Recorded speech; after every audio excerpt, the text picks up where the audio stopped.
Kakun nyotrap National Awakening Movement kenam hakasau terek kulalengkot arajar arpusan. Kalau me kejingalang bat ki kertong MDC gaben airang ek election MDC naga bentak ke HADC. Kini ki kertong ki kentop yo working president ka kenam uba Thomas Pasa, uba nekun Najayau, uba Joseph H Pengrop na seorang kam, uba Pensyai Mauri na maukun row, uba ban play borlang mauro na lang kerdam lakro, uba Peter Chalam na lang kra amalki, uba Raymond Basayumat na maukar pentor umkra, uba Yasuk Langwar na Sheila bat uba Barrister Paul Terniang na maukrobat. Habakran gilat patai kubor uba Thomas Pasa ulong ba kejinglong jengman na kesenjar kadar ke district council mentah kelongkum kejingila akai. Namar kedon keseng ke baap tap bantiet dikit ready made MDC.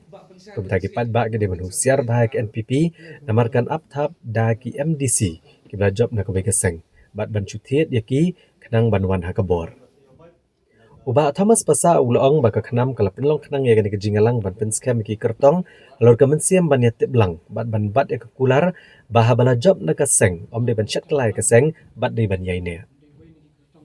Nalor kaneo ba Thomas Pasa ula keran chairu ba kenam kanam tre ban tre lang bat ki NPP ne ke BJP ha ki HADC.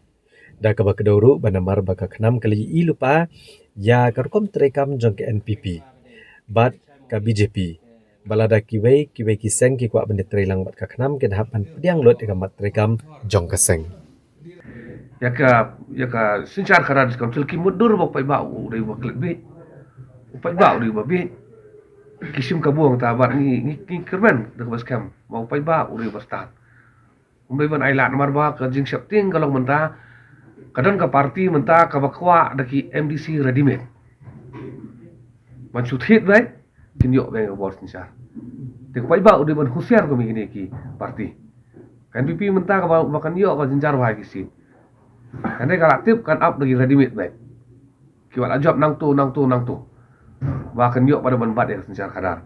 Takada no kelenga jongi mentah ka sini ngibo ya kan meeting berki candidate prepare ban bat ya kular ka jutang. Maka an ka bakhantam haka partai. Kadai ka an juga jingi tip lah. But kini ki candidate ki mengi ai ki bandon ni kata jingi tiblam. But ublay no bo no thau. But para beru abang ila bo juklar laki job na kaseng kunum day ban mi na kaseng ki bandon na kaseng ni. Marbale ka ten schedule kam trikam.